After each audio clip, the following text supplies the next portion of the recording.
Salut, salut! Aujourd'hui, on va parler un petit peu de ce qu'il te faut pour débuter en nosework et détection sportive. Alors, première chose, un chien. Ça, c'est l'étape incontournable. Quel type de chien peut pratiquer ce genre d'activité? A priori, n'importe quel chien. Peu importe la race, peu importe si tu as un chien de chasse, si tu as un bulldog, si tu as un bichon maltais, ils ont tous cette capacité fabuleuse à chercher, à fouiller et à enquêter pour trouver l'odeur que tu vas leur cacher. Donc a priori, n'importe quel chien peut faire ça. La deuxième information que je veux te transmettre, c'est que peu importe l'âge de ton chien, tu peux commencer le nosework. On peut le faire avec des chiots dès l'âge de 2 mois, 3 mois, 4 mois. Finalement, il n'y a pas d'âge. Jusqu'à, moi j'ai eu des chiens qui ont commencé à 13 ans, 14 ans et ça leur pose aucun problème. Donc que ce soit un tout jeune chien ou un tout vieux, ils ont tous cette capacité, tant que le nez fonctionne, et en général chez le chien, il fonctionne du début à la fin de leur vie, aucun souci, ton chien sera tout à fait capable. Troisième information, et très importante, le matériel. Quel type de harnais ou quel type de laisse utiliser? L'idéal, c'est quand même d'avoir un harnais type H ou Y qui dégage vraiment bien les épaules du chien. Aujourd'hui, on trouve vraiment beaucoup de harnais sur le marché, mais à mon sens, ce sont vraiment ceux qui conviennent le mieux, que ce soit à la vie de tous les jours ou à cette activité-là. Après, si chez toi, tu travailles en intérieur ou dans ton jardin, si ton chien porte un simple collier ou même rien du tout, ça ira aussi.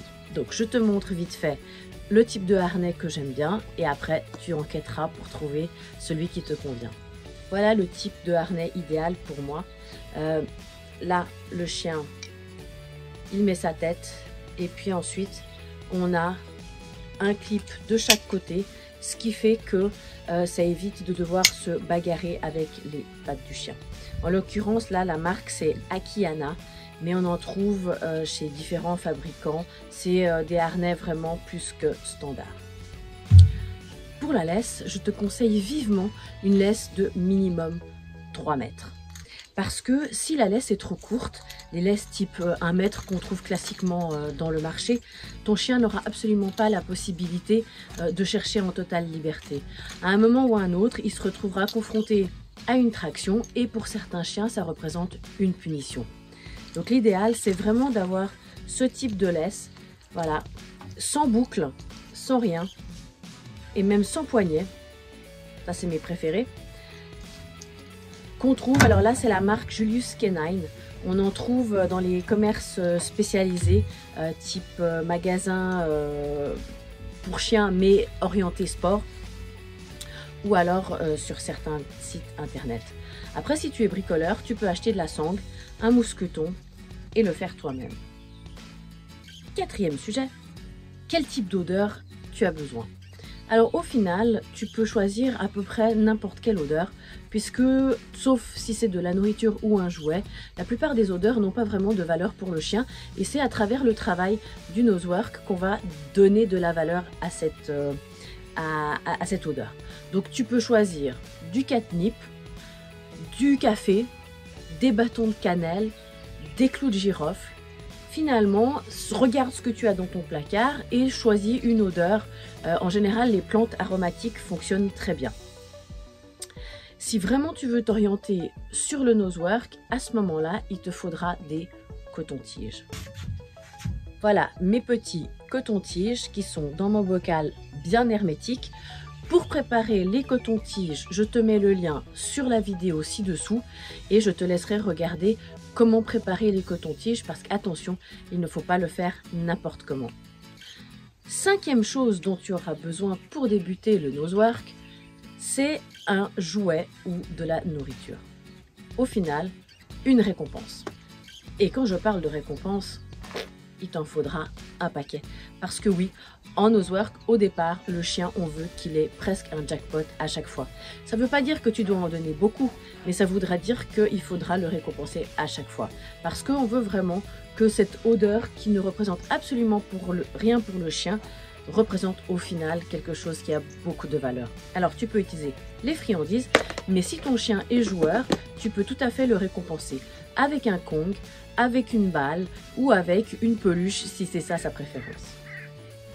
Maintenant que tu es prêt à commencer, place ton odeur dans un récipient. Ça peut être un contenant type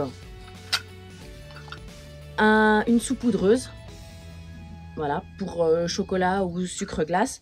Ça peut être des petits tubes en plastique, voilà. Donc ça, et puis même si tu as par exemple chez toi des petits Tupperware où tu arrives à faire quelques trous, ou alors moi quand j'ai débuté, j'avais récupéré des boîtes de thé dans lesquelles j'ai fait des trous, ça fonctionne extrêmement bien comme contenant. Donc ça, pour débuter, on peut tout à fait utiliser du matériel de récupération. C'est une discipline où il n'y a vraiment pas besoin d'un gros investissement.